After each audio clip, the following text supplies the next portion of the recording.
और अब शुरुआत करते हैं कचहरी की पहली पेशी। दरअसल आपको याद होगा 2 दिन पहले कानपुर के मिश्री बाजार में धमाका हुआ था। यह धमाका इतना ताकतवर था कि 8 लोग घायल हो गए। जब स्कूटी ब्लास्ट की तस्वीरें आई तो जितने लोगों ने वो तस्वीर देखी सबका कलेजा जो है वो मुंह का आ गया था। और ये बात तब और अहम हो जाती है जब त्योहारों का मौसम, दिवाली आने वाली, दशहरा भी बीता है, करवा चौथ आज है। ऐसे में इसकी इंटेंसिटी काफी ज्यादा बढ़ गई, पूरे सिस्टम को अलर्ट कर दिया था। पता चला कानपुर में मौत के सामान यानी पटाखे वाले बारूद को खुले तौर पर जमा किया गया था। पुलिस ने जब एक्शन लिया, अवैध बारूद के सौदागरों पर नकेल कसी तो पता चला कि 100 क्विंटल से ज्यादा बारूद। तो आप सोचिए, ऐसा लग रहा पूरा शहर उड़ाने का मन। सवाल यह है कि यूपी में त्योहार के नाम पर अवैध तरीके से यह बारूद कौन बिछा रहा है? वो कौन है जो पटाखों के नाम पर शहर में किसी बड़े खतरे को दावत दे रहा है? जिम्मेदारी हमारी भी थी, इसलिए हमने अपने तमाम रिपोर्टर्स जमीन पर उतारे, कानपुर शहर भेज दिए, यूपी के अलग अलग शहरों में भेजा। एनडीटीवी ने जमीन पर जाकर पड़ताल की और जो नतीजा आया है वो सच मानिए आपके होश उड़ा देगा। देखिए पहली पेशी।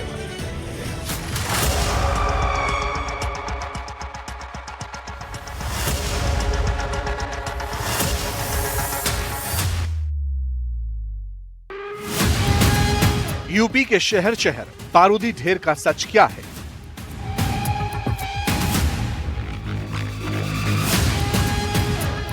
यह है कानपुर का मिश्री बाजार, जहां एक लो इंटेंसिटी ब्लास्ट हुआ। यूपी में अवैध बारूद के कितने अड्डे एक्टिव हैं?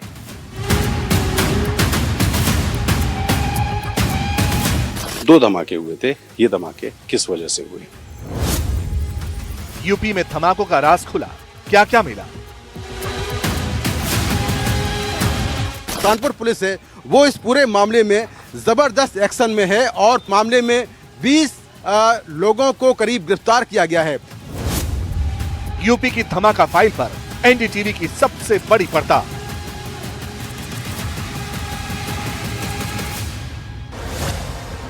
दिवाली से ठीक पहले यूपी के फिजाओं में बारूद की गंध कहां से आई? किसने यूपी के शहर शहर को बारूदी ढेर पर बैठाया? अयोध्या से लेकर कानपुर तक हुए धमाकों का सच क्या है? इन सुलगते सवालों की तहकीकात में पुलिस कहां तक पहुंची? धमाके कैसे हुए? धमाकों के पीछे कौन था? क्या ये कोई साजिश थी या फिर हादसा? एनडीटीवी के तेज तर्रार रिपोर्टर इन सवालों की तह तक जाने के लिए ग्राउंड जीरो पर उतरे। हमारी इन्वेस्टिगेशन का पहला पॉइंट था यूपी के कानपुर का मिश्री बाजार। मिश्री बाजार के जिस वेस्टर्न रोड पर एक नीले रंग की स्कूटी में लो इंटेंसिटी ब्लास्ट हुआ था, हमारी टीम सबसे पहले उसी स्पॉट पर पहुंची। गली में कदम रखते ही बारूद की गंध का आभास हो चुका था। यह है कानपुर का मिश्री बाजार, जहां एक लो इंटेंसिटी ब्लास्ट हुआ। ब्लास्ट में 8 लोग घायल हुए, जिनमें 4 की हालत गंभीर है। हालांकि पुलिस का यह कहना है कि ये कोई आतंकी हमला नहीं था, बल्कि ये पटाखों का विस्फोट था। ये सामने दुकान है पीले रंग की, इस दुकान के जो मालिक हैं बिलाल, उन्हें गिरफ्तार कर लिया गया है। दरअसल ये जो दुकान के मालिक हैं, ये दुकान खिलौनों की है, लेकिन पुलिस का कहना यह है कि ये अवैध तरीके से पटाखे बेच रहे थे। पुलिस की शुरुआती पड़ताल में धमाके के पीछे अवैध पटाखों के कारोबार की थ्योरी है, लेकिन मिश्री बाजार में हुए धमाके में अब भी कई पेच हैं। अब सवाल है कि उस रोज हुआ क्या, कैसे धमाका हुआ, स्कूटी कहां खड़ी थी, स्कूटी के इर्द गिर्द धमाके से पहले क्या कुछ हो रहा था? पुलिस जांच में इन सवालों का सिरा एक सीसीटीवी फुटेज से जुड़ा। बुधवार का रोज था, मिश्री बाजार में हलचल थी, कारोबारी रोजमर्रा के कामों में जुटे थे। घड़ी की सुइयों ने जैसे ही 7:15 का इशारा किया, दुकान के बाहर खड़ी स्कूटी में जोरदार धमाका हुआ। लेकिन धमाके की एग्जैक्ट लोकेशन क्या थी और स्कूटी जिसमें धमाका हुआ वो किस दुकान के सामने खड़ी थी? स्कूटी का मालिक कौन था? एनडीटीवी पड़ताल में चौंकाने वाले खुलासे हुए। यहाँ पर एक नीले रंग की स्कूटी खड़ी हुई थी और ये स्कूटी जांच में पता चला कि वो स्कूटी चोरी की है। लेकिन जब पुलिस ने इसकी और आगे जांच की तो एक सीसीटीवी फुटेज सामने आया, जिसमें स्कूटी को चलाता हुआ बिलाल, जो दुकान का मालिक है, उसका छोटा भाई अहमद मितालिब दिखाई दे रहा है। उसके पीछे एक और लड़का बैठा हुआ है। तो सबसे बड़ा सवाल है कि आखिर चोरी की स्कूटी इसी दुकान का जो मालिक है उसका छोटा भाई चला रहा था। वो स्कूटी किस तरह से चोरी हुई थी? वहाँ से 2023 में स्कूटी चोरी हुई थी। तो ब्लास्ट से इस चोरी की स्कूटी का पूरा कनेक्शन क्या है? स्कूटी में धमाका हुआ तो जद में 8 लोग आए। चश्मदीदों की माने तो एक महिला ब्लास्ट होते ही टूट जा गिरी। महिला के कपड़े जल गए, पूरा शरीर काला पड़ गया। दुकानदारों ने महिला को चादर से ढककर आग बुझा दी। पुलिस मौके पर पहुंची। धमाका स्कूटी से ठीक बगल में हुआ। दुकानों के शटर टूट गए। धमाकों से दीवारों पर दरारें पड़ गई। अब ब्लास्ट की फॉरेंसिक जांच हो रही है। धमाकों की जांच के बीच सीएम योगी का बयान आया। लॉ एंड ऑर्डर पर सबसे विस्फोटक बयान दिया। पुलिस एक्शन में आई। अवैध पटाखों के कारोबार पर ताबड़तोड़ एक्शन होने लगी। गोदामों में छापेमारी होने लगी। अवैध पटाखा कारोबार पर शिकंजा और कसा। शक के घेरे में आई दुकानों के शटर खुलवाए गए। साथ ही अवैध पटाखा कारोबारियों को पुलिस ने चेतावनी दी, अगर जांच में सहयोग नहीं किया तो दुकानों के शटर तोड़ दिए जाएंगे, तलाशी ली जाएगी। वैसे गाज तो लापरवाही बरतने वाले 5 पुलिस वालों पर भी गिरी। पुलिस कानपुर में तमाम जगहों पर लगातार छापेमारी कर रही है और जितने भी लोग अवैध तरीके से पटाखे बेच रहे हैं उनको गिरफ्तार किया जा रहा है और पटाखे जब्त किए जा रहे हैं। जिस गोडाउन से इस दुकान में पटाखे आए थे उसके मालिक इकराम को भी पुलिस ने गिरफ्तार कर लिया है और पुलिस अपने इस पूरे मामले की जांच को आगे बढ़ा रही है। इस मामले में 5 पुलिसकर्मियों को सस्पेंड किया गया है क्योंकि उन पर यह आरोप है कि यहां पर जिस तरह से अवैध तरीके से पटाखे बिक रहे थे इन लोगों ने अनदेखी की और जिसके चलते ये पूरा हादसा हुआ। कानपुर के मिश्री बाजार में जिस दुकान के सामने धमाका हुआ उसके मालिक को अरेस्ट किया गया। आधी रात गिरफ्तारी इकराम की भी हुई, जिसके गोदाम से अवैध पटाखों की सप्लाई बिलाल के दुकान पर होती थी। 20 लोग अब तक गिरफ्तार किए गए हैं। सबसे बड़ी बात है कि जो मुख्य आरोपी बिलाल है वो पकड़ा गया है। साथ में इकराम जिसके गोडाउन से पटाखे आए थे वो गिरफ्तार किया गया है। लेकिन जो बिलाल का छोटा भाई है जो कि चोरी की स्कूटी चलाते हुए दिखाई दे रहा है वो फिलहाल फरार है और उसकी तलाश की जा रही है। उसके पकड़े जाने के बाद इस ब्लास्ट को लेकर कुछ और जो राज हैं उन पर पर्दा उठ पाएगा। अहमद मितालिबा का पकड़ा जाना इसलिए भी जरूरी है क्योंकि जिस स्कूटी में धमाका हुआ अहमद और उसके एक साथी को उस स्कूटी पर देखा गया था। पुलिस जांच में इस स्कूटी से जुड़ी एक और चौंकाने वाली बात सामने आई। इस स्कूटी के असली मालिक ब्रजेश प्रकाश रस्तोगी हैं, जिन्होंने एनडीटीवी के कैमरे पर स्कूटी को लेकर ऐसा खुलासा किया जो पुलिस को सवालों के कटघरे में खड़ा करता है। हाँ, स्कूटी हमारी थी लेकिन ये 2.5 साल पहले चोरी हो गई थी। हमराज कॉम्प्लेक्स में जिस दिन 31 मार्च की रात को आग लगी थी वहां से ये स्कूटी चोरी हो गई थी। चोरी होने के बाद में फिर हमने वो FIR कराई, इंटरनेट FIR कराई और फिर यहाँ थाने में FIR करा के फिर हम लोगों ने ये निपटा दिया था। उसकी FR भी लग गई और उसका हमको क्लेम भी मिल चुका है। मिश्री बाजार से अनवरगंज थाना महज 2 किलोमीटर की दूरी पर है। 2 किलोमीटर के दायरे में चोरी की स्कूटी दौड़ती रही लेकिन पुलिस को भनक तक नहीं लगी। इधर पुलिस पर लापरवाही के इल्जाम लगे, उधर अवैध पटाखों के कारोबार पर एक और बड़ा एक्शन हुआ। कानपुर ब्लास्ट के 24 घंटे के दरमियान पुलिस की छापेमारी में अब तक 100 क्विंटल अवैध पटाखे जब्त किए गए। इन पटाखों की कीमत बाजार में 50 लाख रुपए से ज्यादा है। अवैध पटाखों के कारोबार के आरोप में 12 गिरफ्तारियां हुई। अब सवाल था कि कानपुर धमाके की जांच कहां तक पहुंची, धमाके में स्कूटी का क्या रोल था। इन सवालों का जवाब हमें कानपुर के जॉइंट कमिश्नर आशुतोष कुमार के पास मिला। देखिए, ब्लास्ट के इमीडिएटली बाद हम लोगों ने करीब 18 लोगों को इंट्रोगेशन के लिए बुलाया। उसमें से हम लोगों ने जो निर्दोष पाए गए उन लोगों को छोड़ दिया। 7 लोग हमारी कस्टडी में हैं। हमें करीब 100 क्विंटल की मात्रा में पटाखे मिले हैं। उन पर भी सुसंगत धाराओं में कार्रवाई की जा रही है। पुलिस कानपुर धमाके के सच को खंगाल रही है। कानपुर के अलग अलग इलाकों जैसे मूलगंज, फजलगंज, नौबस्ता, गोविंद नगर में पुलिस लगातार छापे मार रही है। ये वो इलाके हैं जहां बड़े पैमाने पर पटाखों का कारोबार होता है। साफ है, जो भी पुलिस के संदेह में है उस पर नकेल कसी जा रही है।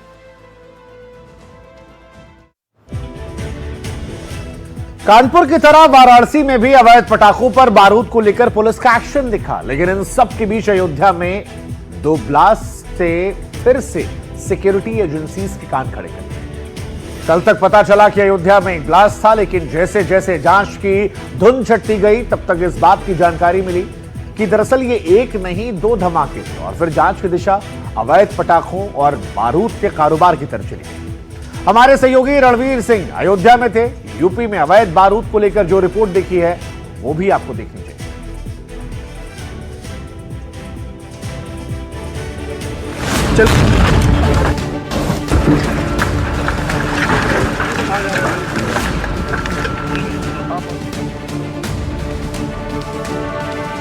यूपी के शहर शहर बारूद के ढेर की पड़ताल करते हमारी टीम अयोध्या पहुंची।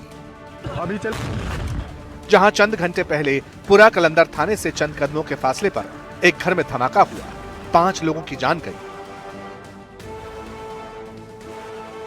क्या धमाके के पीछे सिलेंडर ब्लास्ट था या फिर वजह कुछ और है?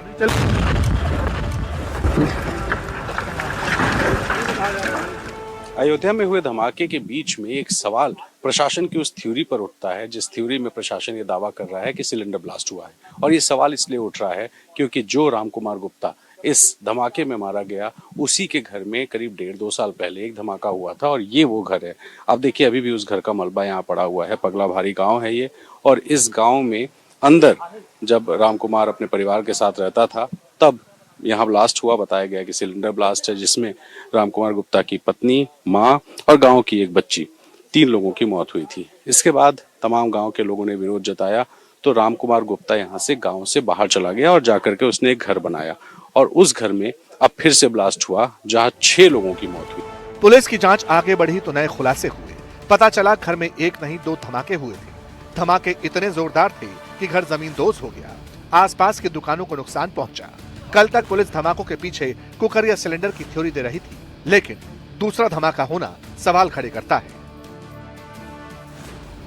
कि सिलेंडर या कुकर एक बार फटेगा, 2 बार नहीं।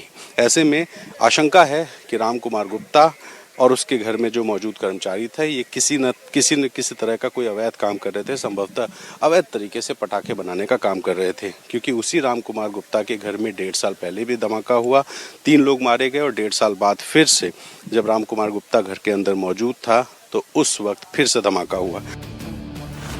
सवाल है, अयोध्या के पूरा कलंदर इलाके में क्या पटाखों का अवैध कारोबार हो रहा था?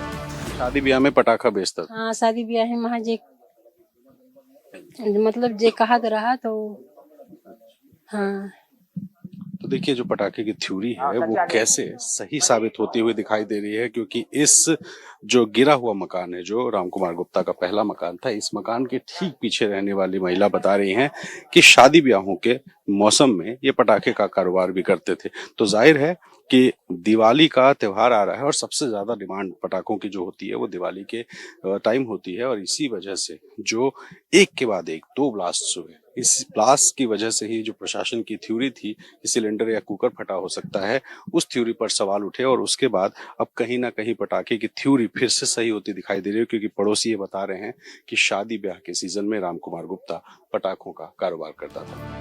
पटाखों या बारूद से जुड़ा काम मृतक के घर में होने का शक इसलिए भी और गहराता है क्योंकि करीब 1.5 साल पहले राम कुमार नाम के शख्स के पुराने घर में भी ब्लास्ट हुए थे, जिसमें उसकी पत्नी, मां और गांव के एक बच्चे की मौत हो गई थी। बड़ा सवाल कि दिवाली नजदीक आ रही है, तमाम सारे नियमों के बावजूद जो अवैध पटाखों का धंधा है वो छोटी छोटी जगहों पर घरों के अंदर हो रहा है, और इस पर लगाम क्यों नहीं लग रही है।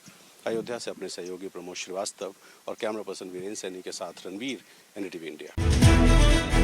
वार्तालाप करना कितना जरूरी होता है ये कोई उन पुलिस अफसर से पूछे जिन्होंने कनपटी पर पिस्तौल लगाई और जिंदगी खत्म कर ली। खाकी हर हिंदुस्तानी के जहन में जब यह शब्द उमड़ता है तो तस्वीर बनती है ऐसे किरदार की जिनके पास संविधान की शक्ति है, जो कानून का रखवाला है, जिसके असामाजिक तत्व कांपते हो।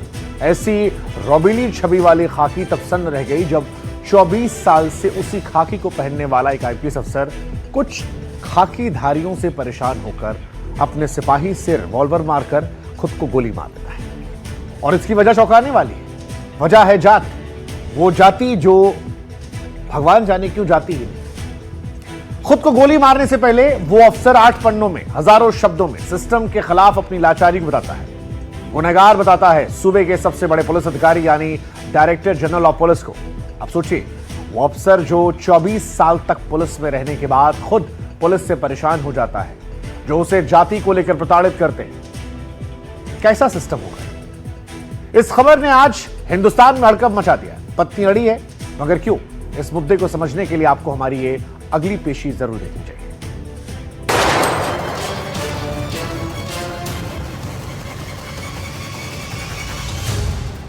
हरियाणा के सीनियर आईपीएस अफसर ने सुसाइड क्यों किया? दलित आईपीएस के सुसाइड नोट में कितने अफसरों के नाम? क्या आईपीएस पूरन के साथ जातिगत भेदभाव हुआ? क्या दलित होने की वजह से मानसिक उत्पीड़न सहना पड़ा? आप सोच रहे होंगे कि आखिर आईपीएस अफसर के सुसाइड को लेकर ये सवाल क्यों पूछे जा रहे हैं। इसका जवाब वो दस्तावेज है, वो डॉक्यूमेंट है, वो फाइनल नोट है जो खुद आईपीएस अफसर वाई पूरन कुमार ने सुसाइड नोट की शक्ल में छोड़ा। 1, 2, 3, 4, 5, 6, 7, 8 पन्नों का यही वो सुसाइड लेटर है जो दलित आईपीएस अफसर वाई पूरन कुमार ने सुसाइड से पहले लिखा। सोच कर देखिए, 1-2 नहीं, पूरे 8 पन्ने। और इसमें लिखे शब्दों में उन्होंने अपने साथ होने वाली मानसिक प्रताड़ना का इल्जाम लगाया। सुसाइड नोट में कई अफसरों के नाम लिए, उन पर जातिगत भेदभाव के आरोप लगाए। खासकर हरियाणा के डीजीपी शत्रुजीत कपूर का नाम लेकर भेदभाव का आरोप लगाया। आप इन पन्नों को देखेंगे तो अंदाजा हो जाएगा कि चिट्ठी लिखते वक्त हरियाणा के सीनियर आईपीएस अफसर की मनोदशा क्या रही होगी। We have requested for fair investigation, quick investigation and immediate arrest of DGP Shatrajit Kapoor and SP Rohtak. That's all.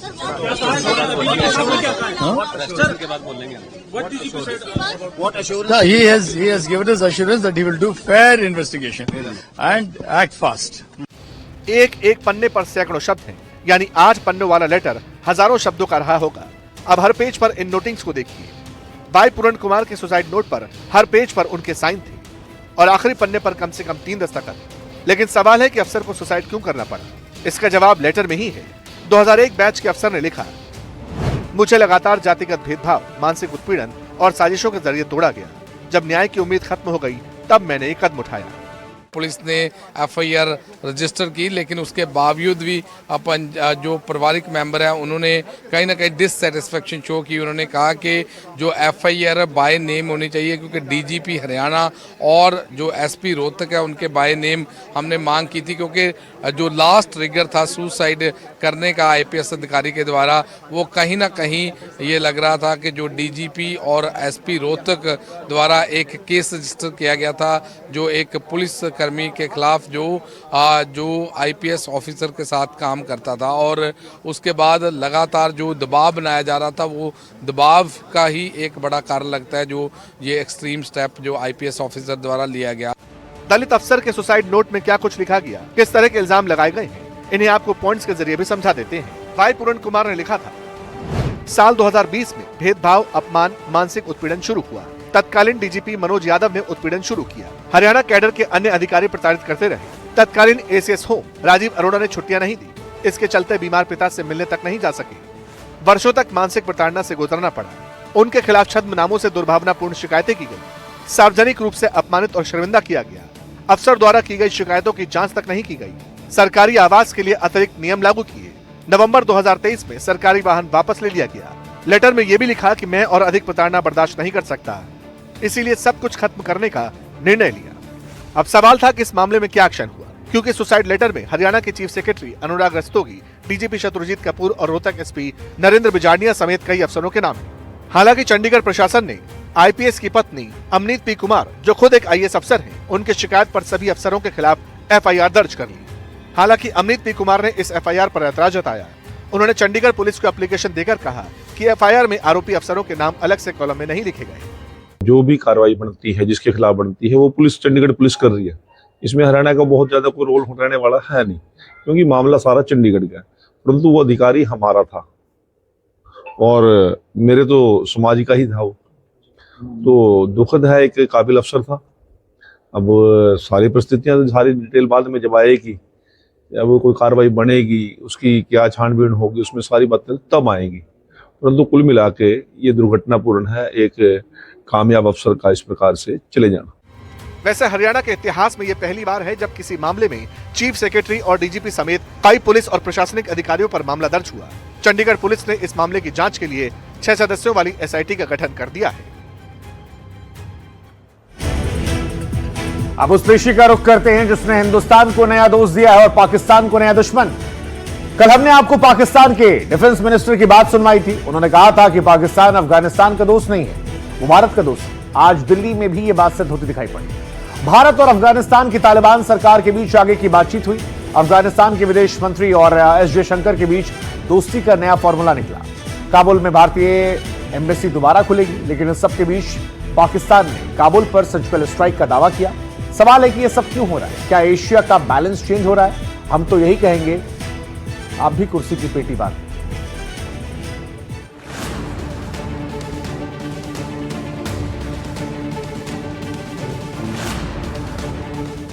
क्या पाकिस्तान के खिलाफ नया चक्रव्यूह तैयार हो चुका है?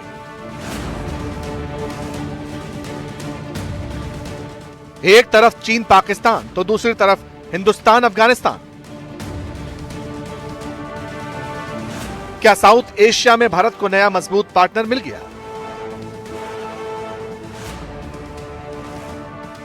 जिस वक्त पाकिस्तान काबुल में एयर अटैक का दम भर रहा था, सर्जिकल स्ट्राइक की बात कर रहा था, तहरीके तालिबान के खिलाफ हमले की बातें पाकिस्तानी मीडिया में फ्लोट हो रही थी, उसी दौरान भारत और अफगानिस्तान के बीच दोस्ती का नया दौर शुरू हो रहा था और यकीनी तौर पर पाकिस्तान ये दोस्ती बर्दाश्त नहीं कर पा रहा। पाकिस्तान ने झूठ फैलाया। पाकिस्तानी मीडिया के मुताबिक उसकी एयरफोर्स ने तहरीके तालिबान पाकिस्तान के चीफ मुफ्ती नूर वली महसूद को मारने का दावा किया। महसूद की कार और गेस्ट हाउस को निशाना बनाने का दम भरा गया, लेकिन तालिबान सरकार के मुख्य प्रवक्ता ज़बीउल्लाह मुजाहिद ने कहा कि विस्फोट में किसी के घायल होने की कोई रिपोर्ट नहीं और बाद में यही बात भारत आए अफगानिस्तान के विदेश मंत्री ने ऑन रिकॉर्ड कंफर्म कर दी। अफगान हुकूमत से सिर्फ एक बात करते हैं कि आप बराए मेहरबानी आप अपनी सरजमीन को पाकिस्तान के खिलाफ दहशतगर्दी के लिए इस्तेमाल ना होने दें। अपनी सरजमीन को नॉन स्टेट एक्टर्स, दहशतगर्द ग्रुप्स, उनकी आमाजगाह ना बनने दें। ये उससे पूछो जो ये बात उठाता है। हम तो इसका कायल नहीं कि अफगानिस्तान से किसी को खतरा है या किसी को अफगानिस्तान से अमनीयती मुश्किल है। जो लोग ये बात करे वो सबूत भी पेश करे। खैर, बात इतनी भर नहीं है, क्योंकि अफगानिस्तान के मंत्री का दौरा ऐसे वक्त हुआ जब पाकिस्तान और अमेरिका नया गठजोड़ तैयार कर रहे हैं। कम से कम तस्वीरों से तो ऐसा नजर आ रहा है। वहीं दूसरी तरफ पाकिस्तान और चीन भी साथ हैं।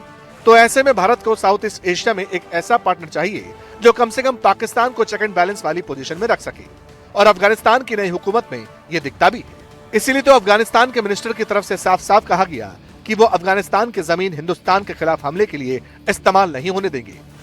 प्रोग्राम के बारे हम ये कहता है कि अफगानिस्तान के तारीख गवाह है कि अफगानिस्तान में कभी भी कोई खारिजी जो मिलिट्री है वो वहाँ पे लोग कबूल नहीं किया है। बात निकली तो दूर तलक गई। दोनों देशों के बीच विदेश मंत्री लेवल की बातचीत के बाद यह तय हुआ कि भारत काबुल में अपनी एम्बेसी दोबारा खोलेगा। हालांकि दिल्ली में हुई जयशंकर और मुत्तकी की बैठक में किसी भी देश के झंडे का इस्तेमाल नहीं किया गया, और ऐसा इसलिए क्योंकि भारत ने अफगानिस्तान में अब तक तालिबान की सरकार को मान्यता नहीं दी। लेकिन दोस्ती का यह दौर शुरू हुआ तो बात अमेरिकी राष्ट्रपति की धमकी तक भी पहुंची, क्योंकि अमेरिकी राष्ट्रपति ट्रंप बार बार कह चुके हैं कि वो अफगानिस्तान से बगराम एयरबेस पर कंट्रोल चाहते हैं। इसे लेकर दिल्ली से बैठकर बयान दिया गया। अफगानिस्तान की तरफ से कहा गया किसी भी सूरत में बगराम एयरबेस नहीं सौंपेंगे। अफगानिस्तान में अमेरिका अपनी फोर्स कभी भी नहीं भेजेगा, क्योंकि अमेरिका को बड़े छितर पड़े हैं अफगानिस्तान से। वो इवन के इस तरह भागे हैं रातों रात, अपना असला भी छोड़ के, अपने टैंक भी छोड़ के, ईच एंड एवरीथिंग हर चीज छोड़ के भागे हैं। अब वो अफगानिस्तान की जंग में खुद शामिल नहीं होगा, अब वो पाकिस्तान को यूज करेगा इस जंग के बीच में। क्योंकि आपको आइडिया होगा कि अफगानिस्तान बॉर्डर्स पे पाकिस्तान की बहुत ज्यादा झड़पें चल रही हैं। नहीं है, मुझे लगता है कि अमेरिका पूरी सपोर्ट करेगा पाकिस्तान की। जी आप इस तरह हमले करें, अपनी टेक्नोलॉजी या कोई भी चीजें होंगी वो पाकिस्तान को मशवरा देगा उस चीज। ठीक है, अफगानिस्तान ये क्लियर कर चुका है कि वो अब किसी भी तरह आगे बढ़ना चाहता है। हिंदुस्तान की मदद के साथ देश को दोबारा खड़ा करना चाहता है। और रही बात पाकिस्तान की, तो उसके लिए ये कहा गया कि पाकिस्तान शांति से रहे, वरना अगर युद्ध की बात सोची भी तो फिर अमेरिका का अंजाम उसके सामने है, जो अफगानिस्तान से भाग निकला। वैसे जब बात अंजाम की निकली है तो अंजाम कभी कभी उम्मीदों के उलट निकलता है। गाजा में ट्रंप के पीस फॉर्मूला अंजाम तक पहुंचा। हमास इजराइल के बीच सीजफायर का समझौता हुआ, लेकिन डोनाल्ड ट्रंप को ठेंगा मिला। ठेंगा इसलिए कह रहे हैं क्योंकि डोनाल्ड ट्रंप 2018 से नोबेल पीस प्राइज के लिए लगे पड़े। वो बराक ओबामा बनना चाह रहे थे, बराक ओबामा को मिला था, लेकिन डोनाल्ड ट्रंप को जो नोबेल वाला गुमान था वो टूट गया। मतलब वो कहावत है, ना मिला खुदा ना विसाले सनम। इंडिया से लड़ाई झगड़ा या इंडिया पर टैरिफ लगाना, ये सब क्रेडिट के लिए था, जिसका एंड लक्ष्य जो था वो नोबेल पीस प्राइज था। लेकिन ना वो मिला, ना दोस्ती रही, हालात बदले और अब डोनाल्ड ट्रंप को नोबेल भी नहीं मिला। डोनाल्ड ट्रंप पूरी दुनिया में कहते रहे कि मैं इकलौता राष्ट्रपति हूं जिसने 9 महीने में 8 सीजफायर कराए। ओबामा ने क्या कराया था? उनको तो उम्मीदों पर मिला था, मैंने 8 सीजफायर कराए। लेकिन ऐसा लगता है कि ट्रंप की यह सीजफायर उन्हें नोबेल नहीं दिला पाई। उनकी ख्वाहिशें अधूरी रह गई। डोनाल्ड ट्रंप देखते रह गए और शांति का नोबेल अवार्ड वेनेजुएला की मारिया को मिला। किस्सा वैसे यहां खत्म हुआ तो बात अलग थी। ट्रंप को नोबेल क्यों नहीं मिला? ट्रंप के साथ क्या किसी ने साजिश की? डोनाल्ड ट्रंप का नोबेल ड्रीम टूटा तो व्हाइट हाउस से क्या स्टेटमेंट आया? ये कहानी बड़ी दिलचस्प है, लेकिन इस कहानी में लगता है कि डोनाल्ड ट्रंप को देखकर वो मुन्ना भाई एमबीबीएस का डायलॉग जो था, सपना टूटा है दिल मगर जलता है, हाँ थोड़ा दर्द हुआ। और सुनिए कैसे डोनाल्ड ट्रंप कह रहे हैं चलता है। ट्रंप का नोबेल वाला गुमान कैसे चकनाचूर हुआ?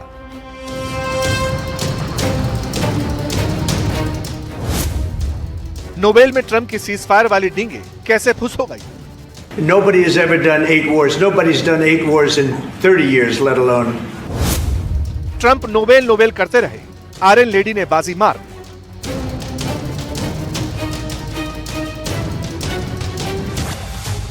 बड़ा गुमान था ट्रंप को नोबेल पुरस्कार मिलने का, बड़ा भरोसा था ट्रंप को सीजफायर जप कर नोबेल मेडल लेने का। बड़ा माहौल बनाया गया ट्रंप के नोबेल पुरस्कार को लेकर। दुनिया के कान पक गए थे ट्रंप का नोबेल राज सुनकर। ट्रंप के दावों से दुनिया को भी भरोसा हो चला था कि शांति का नोबेल मिलेगा तो ट्रंप को। दुनिया की तो छोड़ दी, ऑपरेशन सिंदूर में भारत के हाथों पिटा पाकिस्तान तो मान चुका था नोबेल के हकदार ट्रंप नहीं तो कोई और नहीं, क्योंकि ट्रंप जब मीडिया से मुखातिब होते सीजफायर का शिगोफा छोड़ते। Well, I stopped a war between Pakistan. I love Pakistan. I think Modi is a fantastic man. I spoke to him last night. We're going to make a trade deal with Modi of India.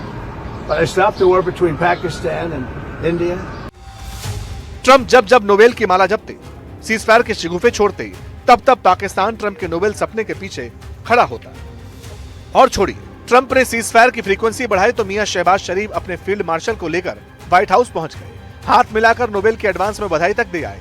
Trump का Nobel dream फिर से परवाज भरता है। Trump खुद को Nobel का असली हकदार बताते, मानो उन्हें ही नोबेल अवार्ड मिलने वाला। Everyone says that I should get the Nobel Peace Prize for each one of these achievements. But for me, the real prize will be the sons and daughters who live to grow up with their mothers and fathers, because millions of people are no longer being killed in endless and unglorious wars.